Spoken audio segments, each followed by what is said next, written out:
설 연휴 밤 고속도로 위를 거꾸로 달리던 경차 한 대가 간선 급행버스를 정면으로 들이받았습니다.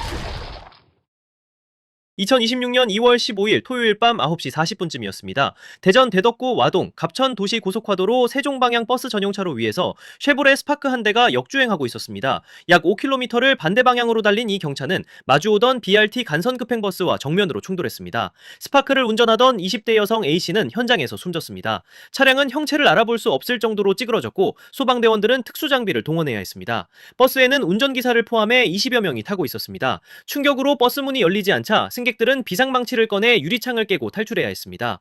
이 사고로 버스 탑승자 17명이 부상했고 이 중 4명이 병원으로 이송됐습니다. 한 버스 탑승객은 KBS와의 인터뷰에서 이렇게 말했습니다.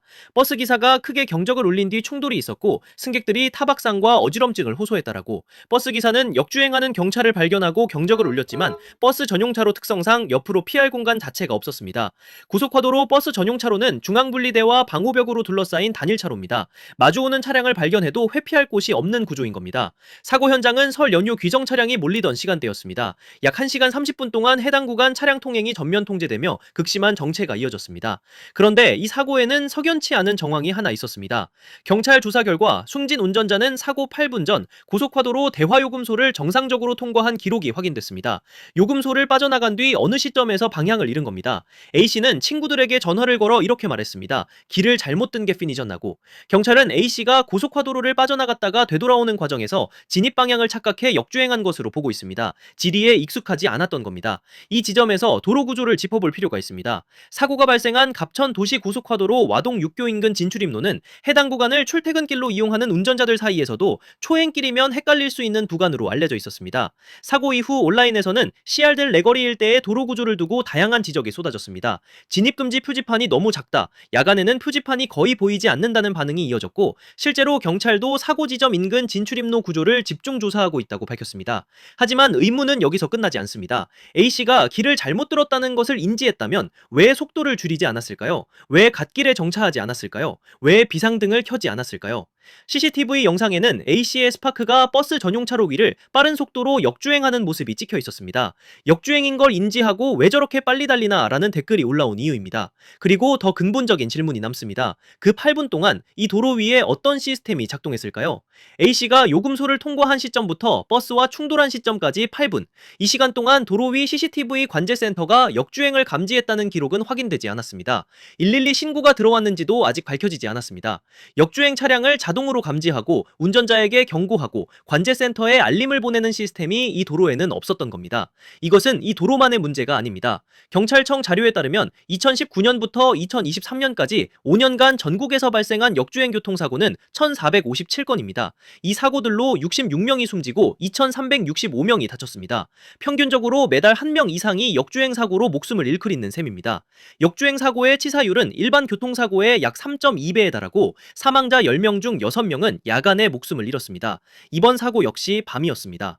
해외에서는 이미 역주행 감지 시스템이 운영되고 있습니다. 미국 텍사스주와 플로리다주 고속도로에는 진입로에 차량 압력 센서와 열감지 레이더를 설치해 역주행 차량이 진입하는 즉시 전광판에 경고 문구를 띄우고 관제센터에 자동으로 알림을 보내는 시스템이 가동 중입니다. 운전자가 경고를 보고 스스로 되돌아갈 수 있도록 유도하는 겁니다. 한국에서도 2017년 한국도로공사가 광주 대구 간 고속도로 남원 영업소에 역진입 방지 시스템을 최초로 도입한 적이 있습니다.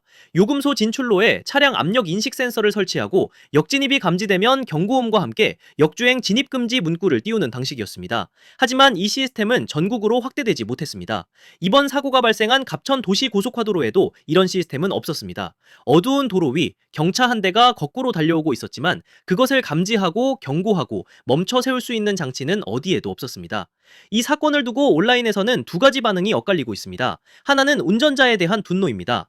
핸들을 잡으면 안 됐어야 할 사람이다. 시간과 노력을 들여 정말 잘 배워야 한다. 생명과 직결되기 때문이라는 댓글이 올라왔고 역주행인 걸 인지했으면 속도를 줄이고 갓길로 빠져야 하는 것 아니냐는 지적도 이어졌습니다. 면허 기준을 강화시켜야 한다. 역주행 방지 면허 시험을 시행하라는 목소리도 나왔습니다. 다른 하나는 안타까움입니다. 길을 잘못 들었다 생각했지 역주행이라는 생각은 못한 듯하다. 부모와 가족들은 심장이 미어질 것이라는 글에는 많은 공감이 달렸습니다. 본인은 정상주행 중이라고 생각하면서 모두가 역주행한다고 지인에게 전화했다는 댓글은 숨진 운전자가 마지막 순간까지 자신의 상황을 정확히 인지하지 못했을 가능성을 보여줍니다.